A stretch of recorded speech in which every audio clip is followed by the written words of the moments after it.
अस्सलाम वालेकुम। आज मैं सुबह जब सो के उठी हूँ तो मैंने ट्विटर खोला, देखा है मैंने कि एक न्यू हमारे जो हैं चीफ जस्टिस वो नामज़द हुए हुए थे, जो कि हैं याया अफरीदी।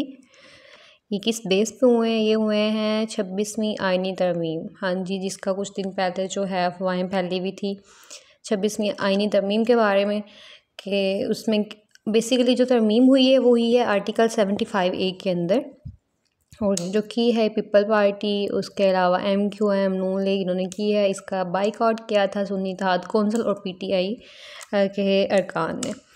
तो इसके अलावा इस आर्टिकल में जो तरमीम हुई है, इसके अकॉर्डिंग पहले क्या होता तो है, मोस्ट सीनियर जो जज होता था उसको चीफ जस्टिस ऑफ पाकिस्तान के तौर पे जो है वो सिलेक्ट किया जाता था।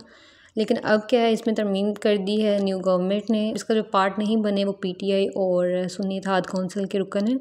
अब PTI के और उनके कुछ जो हैं अरकान, जो कि एज अ लोटा अगेन बिके, और 2/3 अक्सरियत से ये जो आइनी तरमीम है ये भी कामयाब हुई थी।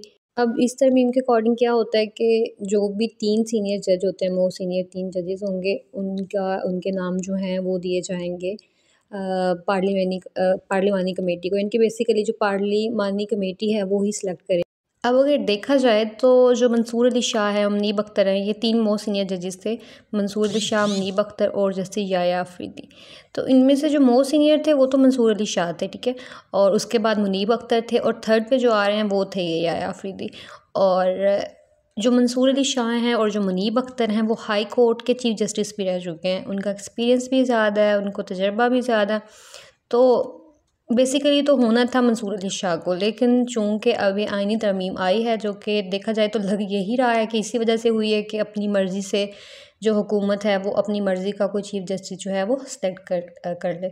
इस तरमीम के अकॉर्डिंग जो एक मोस्ट इम्पोर्टेंट और चीज़ है वो ये है कि पहले ये होता था, जो लॉ था वो ये था कि 65 ईयर्स जिस भी जज की एज होती है वो रिटायर होता है। लेकिन इस तरमीम के अकॉर्डिंग अभी जो ये याया अफरीदी हैं, इनकी एज है 59, लेकिन ये 3 साल बाद रिटायर हो जाएंगे। 3 साल अपने वो जो एक इनका ड्यूरेशन है 65 का उसको पूरा किए पहले। तो इस तरमीम में ये है कि जब आप किसी भी एज में अगर आप chief justice of Pakistan as a select होते हो, तो फिर आप 3 साल वो पीरियड पूरा करोगे, उसके बाद नो मैटर आपकी एज क्या है, आपको उससे रिटायर होना पड़ेगा।